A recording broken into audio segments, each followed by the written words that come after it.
Polynomial functions. In this case, we're going to go through and take the information that we learned with power functions. We're going to modify it and start applying it to all this stuff with polynomial functions. So first off, we need to be able to, given an equation, identify whether or not that is a polynomial function. We already worked on degree and leading coefficient of power functions. We're going to apply that now to the polynomial functions. Understand the relationship between degree and the number of turning points in a polynomial function. Identify zeros and their multiplicity, and then determine end behavior based off of the power function that our polynomial functions model. So let's get started right off the bat. So here's our definition that we have in our notes as to what is a polynomial function. So if we start with this very first one here, all right, so I've got f of x. F of x, as you can see, it has 2x divided by x squared minus 2x plus 1.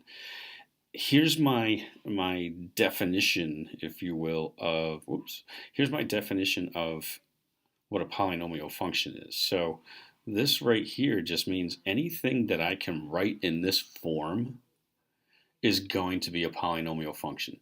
So this one, the denominator is a polynomial, the numerator is a polynomial, but this is not a polynomial. What this actually is this is a rational function.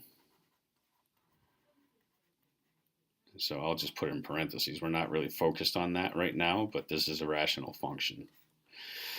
So it does not meet the requirements of, if I look at it, it says n. All of our n values are basically integers, positive integers. Our a sub n can't be 0 because then this wouldn't exist. And then each of these are called individual terms. So let's look at g of x. So I'm looking here and I see, all right, I've got a 5 there, I got a 3 here, I got a 1 here, I don't have a fraction, I don't have a square root, I don't have a fraction as exponents. So this meets this requirement here. So that makes this a polynomial function. All right. And we're basically just going to look at our equations and figure out if they have the same format.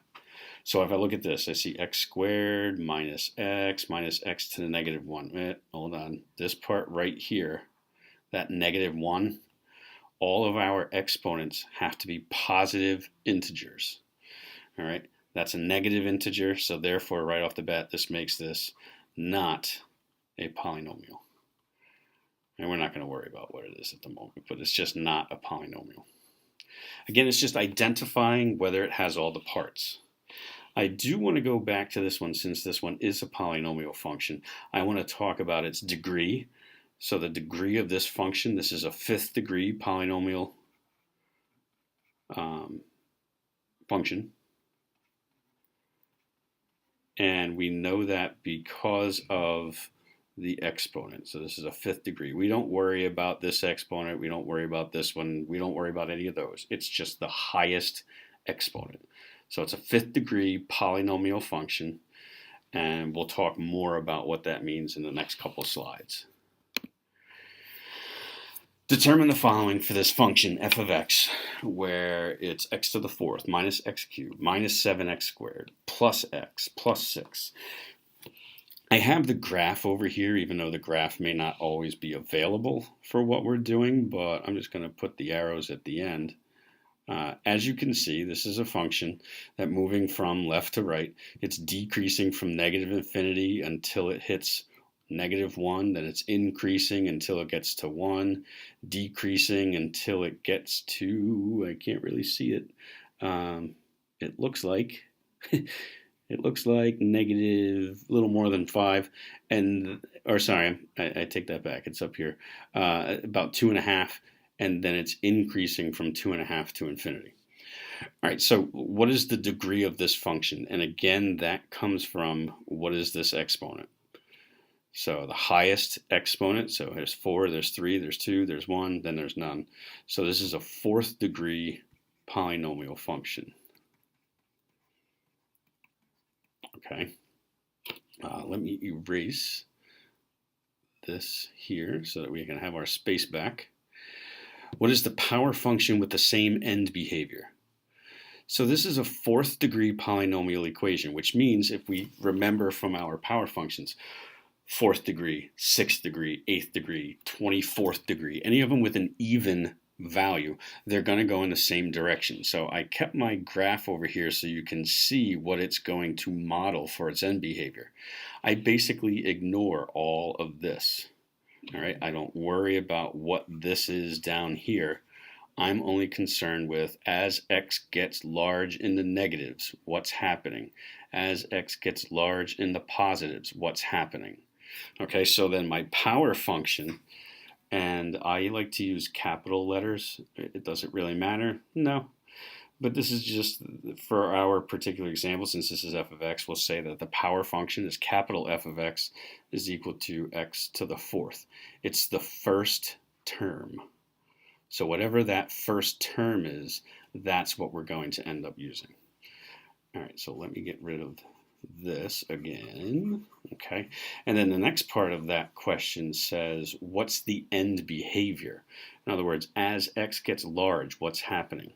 So if I look here and we see that as x gets large towards infinity, so let's write it, as x approaches infinity, what's going on with f of x? Well, as we're moving this way, our function is then increasing and is going to continue to, so then f of x is going to approach infinity as well. And it's all about what's going on at the end. All right, so let's take the other side. So as x approaches negative infinity, what is our function doing? Again, this is an even function, so they're going to go in the same direction.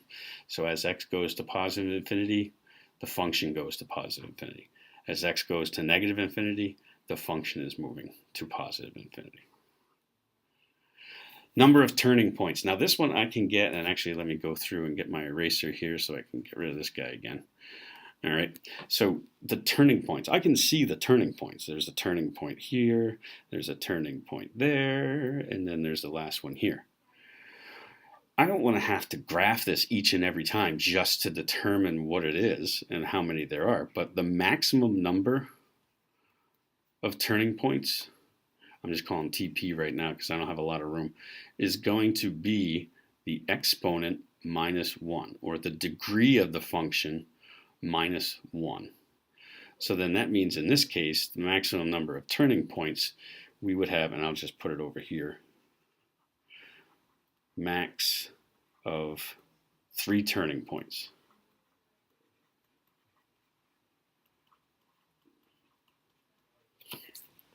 All right, so this has a maximum of 3 turning points. And if you look at it, you can actually see the 3 turning points. 1, 2 up here, 3 over here. So whatever the degree is, it's 1 minus that, and that tells me the maximum number of turning points. All right, again, unfortunately, I've got to erase some of this stuff so I can fit things in here. So as you're taking your notes, you won't be erasing this stuff, but you'll have it in your notes for you to go back to later. My next question here is, what is the y-intercept? Well, a couple of different ways in which to go through and figure out the y-intercept. First off, I can look. Okay, here's my y-intercept. It looks like it crosses at -5, but that's not quite right because it's kind of tough to see. So since I'm having trouble seeing it, I'm going to use the equation to figure out what the intercept would be. So let's remember that for finding the y-intercept, all I do is I take f of 0. All right, so coming back to here, that's 0, that's 0, that's 0, that's 0. That's nice, because now we see that f of 0 is 6. And my initial look where I thought it was passing through there, nope, it's actually passing here. All right, so my y-intercept is actually a point. So I'm going to write it as 0, negative, rather. I don't know why I didn't put the negative. Put 0, -6. X-intercepts, right now the only way that we have to go through and determine the x-intercepts when it's written in this manner is just to go through and look at it. So right here is an x-intercept, right here is an x-intercept, and so is here.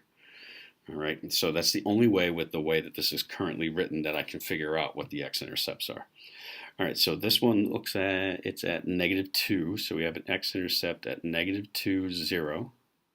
We have another x-intercept at 1, 0. And then our last intercept is at 3, 0. Okay, so what are the zeros of the function? In other words, what values will make the equation 0?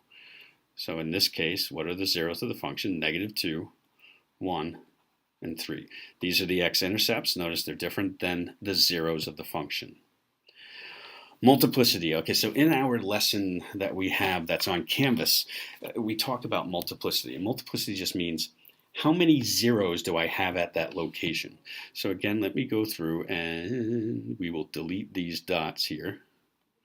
And I'll even get rid of that one and the one down here I didn't get earlier. So I want to pay attention to this. All right, when we dealt with quadratics and when a quadratic would bounce off the x-axis, we said it had one real root, but it's a double real root, meaning that it has two values that occur at the same spot. That's the same thing here. All right, so this is a fourth degree equation, so the number of zeros I have has to add up to 4, but I only see 1, 2, 3. Because here is 1, since it bounces, there's 2, and then on the last one, it's 1. Because I have to have a total of 4. So the degree also tells us the number of roots, period. Whether they are complex roots, whether they are real roots, it's the number of roots. So at -2, we have multiplicity 1, meaning there's one root happening here. At -1, since we bounce, that means we have an even number, and in this case, it would be 2. At the end it crosses, so then that means that we have multiplicity here of 1.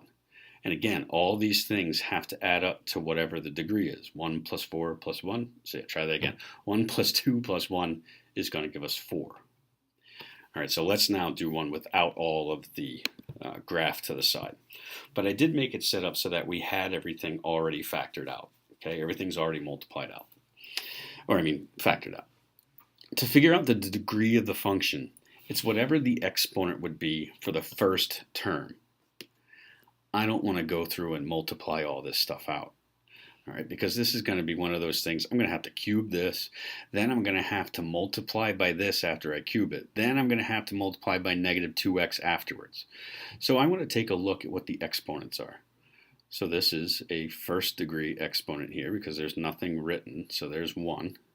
This has nothing written, so this is also 1. Add up all your exponents. 1 plus 3 is 4. 4 plus 1 more, that's 5. So this is a fifth degree polynomial function.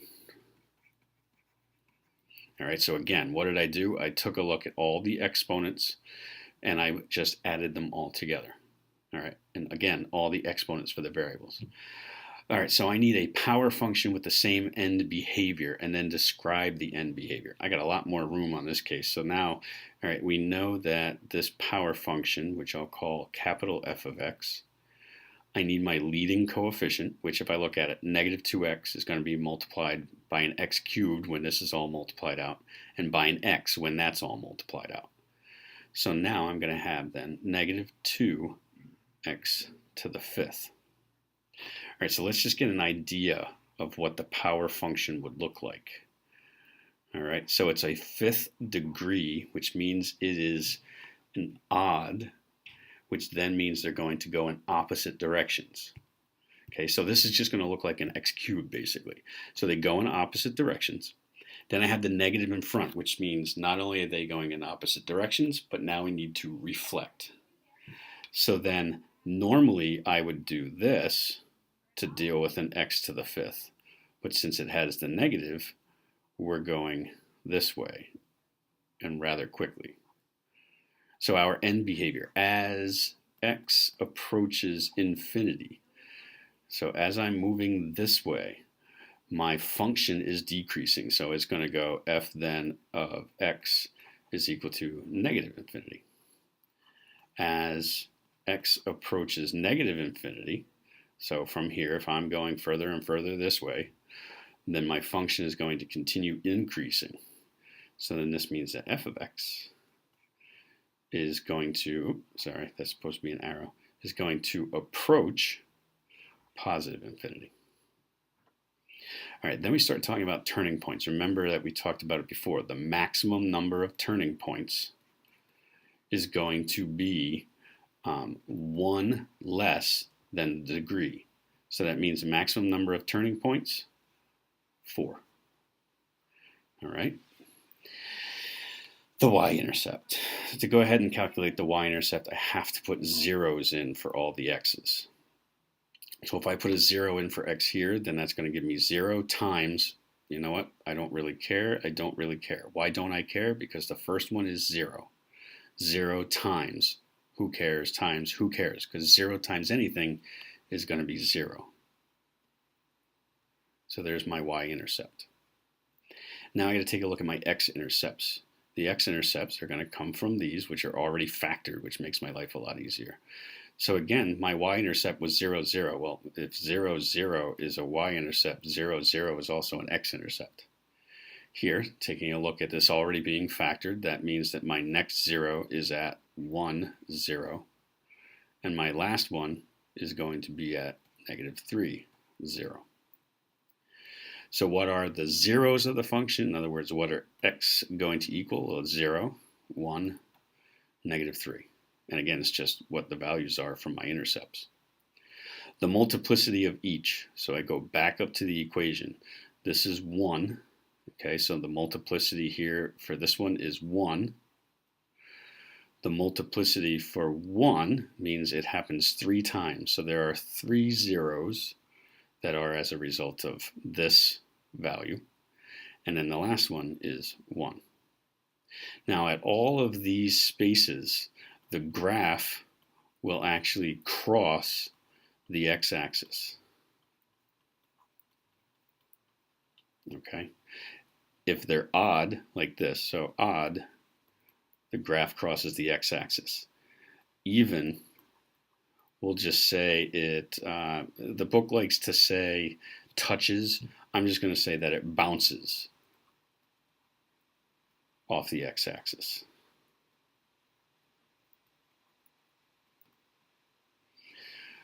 All right, so again, we're taking all of our information from what the equation is giving us, and we're finding all of this based on our notes. There's a lot of new vocabulary, a lot of stuff that you weren't necessarily sure of. You know, what is the degree of a function? What's a power function? How do I determine the end behavior based on the power function? We know how to figure out zeros. We know how to figure out x-intercepts and y-intercepts. But what's the multiplicity of each of those zeros? And again, the multiplicity of each of those zeros is just the exponent for which the zeros are. So if I have a 0 right here, this is telling me I have a 0 located at 0, and its exponent is 1, then here's my 0, here's my multiplicity. Come back up here. This part is going to tell me the next 0. So what will make this whole thing 0 is if x is 1. 1 minus 1 is 0. That's the 0 of the function. So we said it was 1. Our multiplicity is whatever the exponent is. So how many zeros do we have at that location? Okay, and that's what we're looking at for each of those. All right, again, this is a very vocab heavy, and we're taking a lot of the stuff that we've learned before from quadratics, from power functions, and we're putting it all into one thing. It's going to be a little bit difficult, a little bit of a bumpy ride in the beginning, but you'll get used to it. All right, so again, thanks much. My name's Robert Main, and enjoy your pre-calc.